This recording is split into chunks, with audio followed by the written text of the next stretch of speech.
Aaris commerce में आपका स्वागत है। तो पिछला आपने वीडियो लेक्चर देखा जिसमें कि डेफिनेशन और नीड्स और ऑब्जेक्टिव पर चर्चा की गई थी। अब सिलेबस में आगे बढ़ते हैं तो सिलेबस में आपको दिखेगा आगे branches of accounting which is also called types of accounting. Hindi में लेखांकन की शाखाएं या लेखांकन के प्रकार। तो लेखांकन के प्रकार आप देख सकते हैं ढेर सारे हैं, टोटल 9 लिए गए हैं। तो ये सारे जो ब्रांचेज हैं आप जो है आगे बीकॉम में कुछ पढ़ेंगे, कुछ एमकॉम में पढ़ेंगे, लेकिन ये सब आप पढ़ेंगे आगे जाकर। तो देखते हैं वन बाय वन है क्या।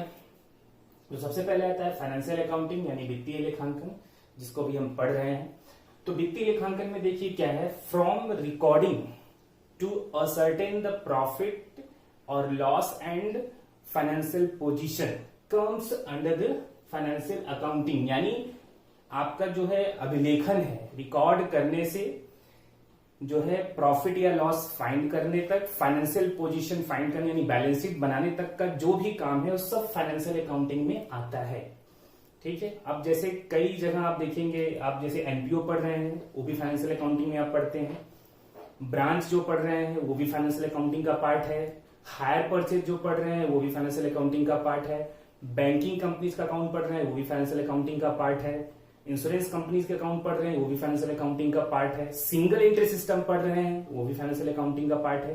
तो इन सब में हम क्या करते हैं, एट लास्ट आप देखेंगे कि हम फाइनेंशियल स्टेटमेंट बनाते हैं। रिकॉर्डिंग से स्टार्ट करते हैं, फिर फाइनेंशियल स्टेटमेंट बनाते हैं। रॉयल्टी भी ले लीजिए, रॉयल्टी में आप क्या कर रहे हैं, रिकॉर्डिंग कर रहे हैं, जर्नल करते हैं, लेजर बनाते हैं, फिर लास्ट में बैलेंसिंग करके क्या किसका पार्ट बनता है, फाइनेंशियल स्टेटमेंट का ही पार्ट बनता है। हायर परचेज में आप क्या करते हैं, जनरल लेजर सीखते हैं, लास्ट में बैलेंसिंग करके किसका पार्ट बनता है, फाइनेंशियल स्टेटमेंट का पार्ट बनता है। तो किस में आएगा, फाइनेंशियल अकाउंटिंग में आएगा। तो समझ में आया। तो रिकॉर्डिंग से स्टार्ट होकर फाइनेंशियल पोजीशन फाइंड तक करने का जो भी प्रोसेस किसी चीज में आ रहा है तो वो फाइनेंशियल अकाउंटिंग का पार्ट होगा। आगे देखिए दूसरा क्या है, कॉस्ट अकाउंट या कॉस्ट अकाउंटिंग। तो कॉस्ट अकाउंटिंग में क्या है, ये सिंपल है। इसमें हम सीखते हैं कि हमें टोटल कॉस्ट और कॉस्ट पर यूनिट किसी प्रोडक्ट या सर्विस का कैसे फाइंड करेंगे, ये सारा प्रोसेस हम कॉस्ट अकाउंटिंग में सीखते हैं। टोटल कॉस्ट और पर यूनिट कॉस्ट किसका, किसी पर्टिकुलर प्रोडक्ट का या किसी सर्विस का। ठीक है। जैसे आप होटल में जाते हैं, एक दिन ठहरते हैं किसी पर्टिकुलर होटल में, तो आपसे 1000 रुपए चार्ज करता है, 1100 रुपए चार्ज करता है। तो कैसे चार्ज करता है, किस बेसिस पे चार्ज करता है। रेस्टोरेंट में आप खाते हैं तो किसी प्लेट का चार्ज कैसे वो चार्ज करता है आपसे, कोई 200 का है, कोई 300 का, किस बेसिस पर चार्ज करता है। तो वो सारी चीजें आप देखेंगे कॉस्ट अकाउंटिंग में सीखेंगे। आगे चलते हैं। नेक्स्ट क्या है आपका, मैनेजमेंट अकाउंटिंग यानी प्रबंधकीय लेखांकन। तो यही नाम से ही पता चल रहा है कि ये किससे कंसर्न है, मैनेजमेंट में। मैनेजमेंट यानी कि मैनेजर, शॉर्ट में समझिए मैनेजर। तो मैनेजर को क्या होता है, कई तरह के जो डिसीजंस लेने पड़ते हैं, और जब वो डिसीजन लेता है तो डिसीजन का कोई ना कोई बेस होना चाहिए, और वो बेस के लिए उसको चाहिए डेटा और टूल्स। डेटा और टूल्स के बेसिस पर वो अपने जो है डिसीजन पर पहुंचता है। तो वो जो डेटा के साथ जो टूल्स होते हैं उन टूल्स को पढ़ाया जाता है मैनेजमेंट अकाउंटिंग में। ठीक है। अब जैसे मान के चलिए अगर आप ही किसी जो है कारखाने में, अगर फैक्ट्री में अगर आपको मैनेजर बनाया जाता है और ऊपर से ऑर्डर्स आते हैं कि हमें प्रोडक्शन जो है बढ़ाना है, प्रोडक्शन 10% बढ़ाना है, तो सारी जिम्मेदारी अब आपकी हो गई। वो प्रोडक्शन 10% कैसे बढ़ेगा, मैन पावर कैसे बढ़ेगा, मैन पावर कितनी जरूरत पड़ेगी, कितना रॉ मटेरियल जरूरत पड़ेगी, ये सारा कुछ आपको डिसाइड करना है। वो सारा डिसाइड करने के लिए आपको डेटा और टूल चाहिए, और डेटा का टूल्स कौन से टूल्स के साथ यूज करना है वो सारी चीजें आपको कौन सिखाएगा, मैनेजमेंट अकाउंटिंग। ये भी आप पढ़ेंगे बीकॉम में, कॉस्ट अकाउंटिंग भी पढ़ेंगे। आगे अगर देखते हैं टैक्स अकाउंटिंग। तो टैक्स आपको पता है 2 तरह का होता है मेनली, एक हो गया डायरेक्ट, दूसरा हो गया इनडायरेक्ट। तो डायरेक्ट टैक्स में देखेंगे तो मेनली समय इनकम टैक्स ही है। तो इसमें क्या है, टैक्स अकाउंटिंग में आप डायरेक्ट टैक्स का कंप्यूटेशन सीखेंगे, उसका कंप्यूटेशन असेसमेंट कैसे किया जाता है, उसकी गणना कैसे की जाती है, उसका रिटर्न कैसे फाइल किया जाता है, ये सब टैक्स अकाउंटिंग में सिखाया जाता है। चाहे डायरेक्ट का हो चाहे इनडायरेक्ट का हो, दोनों का कंप्यूटेशन और असेसमेंट, उनकी गणना कैसे की जाती है, उनका फिर रिटर्न कैसे फाइल किया जाता है, ये सारी चीजें आप टैक्स अकाउंटिंग में सीखते हैं। क्योंकि ये भी बहुत कॉम्प्लेक्स है, टैक्स बहुत कॉम्प्लेक्स है। एक जो सामान्य व्यक्ति टैक्स को नहीं समझ सकता, इसके लिए भी फिर स्किल गेन करना पड़ता है, और स्किल आप किसके थ्रू गेन करेंगे, टैक्स अकाउंटिंग के थ्रू गेन करेंगे। चलिए अब आगे देखते हैं क्या है, गवर्नमेंट अकाउंटिंग, देखिए गवर्नमेंट अकाउंटिंग क्या है, गवर्नमेंट जो है कुछ स्पेसिफिक टाइप की अकाउंटिंग यूज करती है।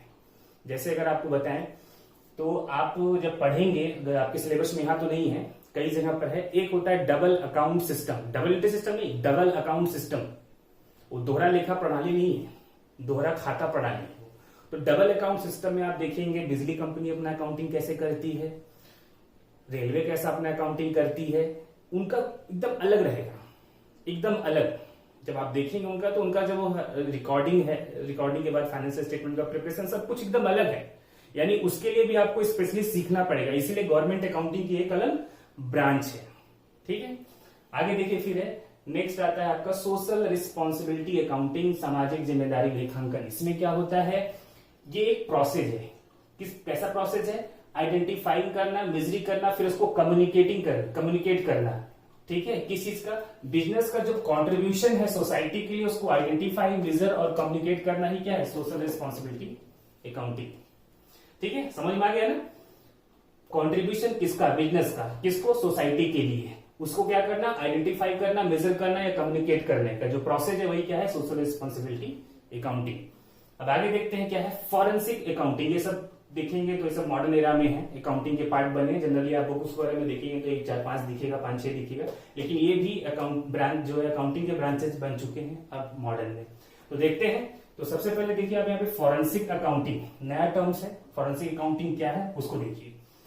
इसमें क्या होता है कि हम जो है जो फाइनेंशियल इंफॉर्मेशन है उसको फिर से रिकंस्ट्रक्ट करते हैं। क्यों रिकंस्ट्रक्ट करते हैं, क्योंकि हमारे पास जो फाइनेंशियल रिकॉर्ड क्या है, अवेलेबल नहीं है। जब हमारे पास फाइनेंशियल रिकॉर्ड अवेलेबल ना हो, बहुत कम हमारे पास रिकॉर्ड हो और हमें फिर से फाइनेंशियल इंफॉर्मेशन पूरा चाहिए, तो हम फॉरेंसिक अकाउंटिंग का हेल्प लेते हैं, ठीक है। इसका यूज कहां होता है, जैसे मान के चलिए किसी फ्रॉड का इन्वेस्टिगेशन करना है, उस केस में आपका जो है ये फॉरेंसिक अकाउंटिंग यूज होता है। कोई क्लेम है, क्लेम के लिए आपको फाइनेंशियल इंफॉर्मेशन चाहिए लेकिन रिकॉर्ड इनकम्प्लीट है तो आप फॉरेंसिक अकाउंटिंग का यूज करते हैं। कोई डिस्प्यूट है जहां पे फाइनेंशियल रिकॉर्ड जो है पूरी तरह से अवेलेबल नहीं है, उसको सॉल्व करना है, तो आपको फॉरेंसिक अकाउंटिंग का हेल्प लेके फिर से फाइनेंशियल जो इंफॉर्मेशन है उसको रिकंस्ट्रक्ट करना पड़ेगा, और यहाँ पर पूरा फाइनेंशियल रिकॉर्ड क्या है, अवेलेबल नहीं है। तो किस तरह से आप फिर से फाइनेंशियल इंफॉर्मेशन रिकंस्ट्रक्ट करेंगे, उसकी सारी प्रोसेस को फॉरेंसिक अकाउंटिंग में सिखाया जाता है, ठीक है। आगे देखते हैं कौन सा है, ऑडिटिंग, अंकित 6। इसमें ऐसा कुछ न्यूमेरिकल्स वगैरह कुछ नहीं है, थ्योरिटिकल पोर्शन है, लेकिन ये अकाउंटिंग का ही पोर्शन है। ऑडिटिंग में क्या होता है, देखिए जो फाइनेंशियल स्टेटमेंट आप बना रहे हैं, फाइनेंशियल स्टेटमेंट में क्या है, वही ट्रेडिंग, प्रॉफिट एंड लॉस और बैलेंस शीट। जब हम कंपनी की बात करते हैं तो वहां पर बनता है statement of profit and loss और फिर बैलेंस शीट। समझ में आ रहा है, कंपनी में ट्रेडिंग अकाउंट नहीं होता। तो जब हम फाइनेंशियल स्टेटमेंट की बात कर रहे हैं तो फिर अगर हम सोल प्रोप्राइटरशिप की या पार्टनरशिप की बात करते हैं तो वहां पे trading, profit and loss account और बैलेंस शीट हो गया। कंपनी की बात करते हैं तो वहां पे statement of profit and loss और उसके बाद फिर बैलेंस शीट है। तो जो फाइनेंशियल स्टेटमेंट है उसका क्या करना, एग्जामिनेशन करना, उसका परीक्षण करना, किसके द्वारा, इंडिपेंडेंट पार्टी के द्वारा। जैसे आप सबसे पहले आपको पता होना चाहिए कि ऑडिटिंग का काम ऑडिटर करता है, और एक कंपनी का ऑडिटर कौन हो सकता है, सी यानी चार्टर्ड अकाउंटेंट। तो चार्टर्ड अकाउंटेंट अगर किसी कंपनी ने अपने हायर करके रखा है, अपने उसको नौकरी पे रखा हुआ है, वो भी पूरा अकाउंटिंग का काम देख रहा है, तो क्या वो ऑडिटर बन सकता है, नहीं बन सकता है। वो है इंटरनल ऑडिटर, यानी वो ऑडिटिंग का काम नहीं कर सकता, क्योंकि ऑडिटिंग का काम हमेशा किसके द्वारा होना चाहिए, इंडिपेंडेंट पार्टी, यानी जिसका कोई भी निहित उस पर्टिकुलर कंपनी से या संस्था से न जुड़ा हो, ऐसा व्यक्ति ही उस संस्था या उस कंपनी का ऑडिटर बन सकता है। तो सिंपल तो यही देख सकते हैं, फाइनेंशियल स्टेटमेंट का एग्जामिनेशन किसके द्वारा, इंडिपेंडेंट पार्टी के द्वारा, यानी ऐसा जो है व्यक्ति हो जिसका कोई भी स्वार्थ उस संस्था से जुड़ा न हो। बहुत छोटी चीज है लेकिन इसके लिए भी एक पूरी बुक पढ़नी पड़ेगी। समझ में आया, शॉर्ट में बता दें कि जो फाइनेंशियल स्टेटमेंट में जितने भी आइटम्स लिखे हैं ना, चाहे हम सेल्स की बात करें, परचेज की बात करें, सैलरी की बात करें, टैक्स की बात करें, कमीशन की बात करें, तो वो जो एग्जामिनर होता है ना, जो एग्जामिनेशन करता है, वो चेक करता है, उसकी पूरी रिस्पॉन्सिबिलिटी है कि कमीशन अगर 10,000 है तो क्या ये 10,000 सही है कि नहीं। वो पूरा स्टार्टिंग से बाउचर से लेके और स्टेटमेंट में लिखने तक की सारी प्रक्रिया को देखता है, उसकी जिम्मेदारी है। तब जाके जो है वो प्रूव्ड होता है। चलिए अब आगे देखते हैं। लास्ट में आपका है फिड्यूशरी अकाउंटिंग यानी प्रत्यय लेखा। तो इसको देखिए, ये इसमें क्या होता है, जैसे आप ट्रस्ट या स्टेट एंटिटी सुने होंगे, ट्रस्ट आप समझ ही रहे होंगे। ट्रस्ट का क्या मोटिव होता है, उनका मोटिव सेवा देना होता है, लाभ कमाना नहीं होता है। स्कूल का हो गया, हॉस्पिटल हो गया, सब ट्रस्ट है। तो इनकी जो अकाउंटिंग होती है ना, उसी को हम फिड्यूशरी अकाउंटिंग बोलते हैं। लिखा भी है देखिए, recording the transaction associated with the trust और स्टेट एंटिटी। स्टेट एंटिटी का मतलब यहाँ पर संपत्ति का, यानी किसी संपत्ति का जो है रखवाली करना। तो ट्रस्ट हो या स्टेट एंटिटी हो, उसका क्या है, उसके ट्रांजेक्शन को रिकॉर्ड करना, ठीक है। And issuing periodic reports on the status of the entity. उसका फिर क्या करना, पीरियोडिक रिपोर्ट, फंड कहाँ गए, फंड कहाँ इन्वेस्ट हुए हैं, फंड में कितना ग्रोथ हुआ, कितना हमें सब्सक्रिप्शन जो है चंदा प्राप्त हुआ, उसकी क्या स्टेटस है। उसके बाद हमारे जो एसेट्स हैं, जैसे बिल्डिंग वगैरह हो गया, उनकी क्या कंडीशंस हैं। तो ये सारे का फिर पीरियोडिक रिपोर्ट जो है देना, ये सब किस में आता है, फिड्यूशरी अकाउंटिंग में, ठीक है। तो समझ लीजिए मेनली कि जो transaction, recording of the transaction जो ट्रस्ट के स्टेट एंटिटी से कंसर्न है, उसी को हम बोलते हैं फिड्यूशरी अकाउंटिंग। तो ये हो गए सारे जो है आपके टाइप्स ऑफ अकाउंटिंग, ठीक है। फाइनेंशियल, कॉस्ट, मैनेजमेंट एक बार देख लेते हैं। फाइनेंशियल अकाउंटिंग में क्या है, रिकॉर्डिंग से लेकर फाइनेंशियल स्टेटमेंट के प्रिपरेशन तक में जो भी टॉपिक्स आएंगे सब फाइनेंशियल अकाउंटिंग में होंगे। कॉस्ट अकाउंटिंग में क्या देखते हैं, टोटल कॉस्ट और cost per unit. Management accounting में क्या होता है, मैनेजर डिसीजन लेने होते हैं। तो मैनेजर डिसीजन लेने के लिए जो टूल्स वगैरह होते हैं उसको आप सीखते हैं मैनेजमेंट अकाउंटिंग में। टैक्स अकाउंटिंग में आप डायरेक्ट और इनडायरेक्ट टैक्स का क्या करते हैं, कंप्यूटेशन और असेसमेंट और रिटर्न फाइल कैसे किया जाता है वो सीखते हैं। गवर्नमेंट अकाउंटिंग में गवर्नमेंट अपना अकाउंटिंग कैसे रखती है, रेलवे अकाउंटिंग कैसे करेंगे, बिजली कंपनी अकाउंटिंग आप कैसे करेंगे, वाटर सप्लाई कंपनी की अकाउंटिंग आप कैसे करेंगे, वो सब इसमें सीखते हैं। सोशल रिस्पॉन्सिबिलिटी में क्या होता है, बिजनेस का क्या कॉन्ट्रीब्यूशन है सोसाइटी के लिए, उसको आइडेंटिफाई, मेजर और कम्युनिकेट करना।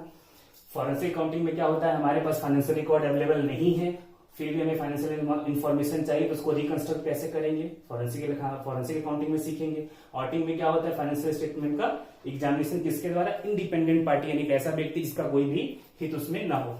फिड्यूशरी अकाउंटिंग में क्या होता है, हम रिकॉर्ड करते हैं ट्रांजेक्शन को, इससे जो ट्रस्ट और स्टेट एंटिटी से क्या हो, कंसर्न या एसोसिएट हो, फिर उसका पीरियोडिकल रिपोर्ट बनाना। तो समझ में आ गया, ये हमारे ब्रांचेज ऑफ अकाउंटिंग। चलिए, थैंक यू।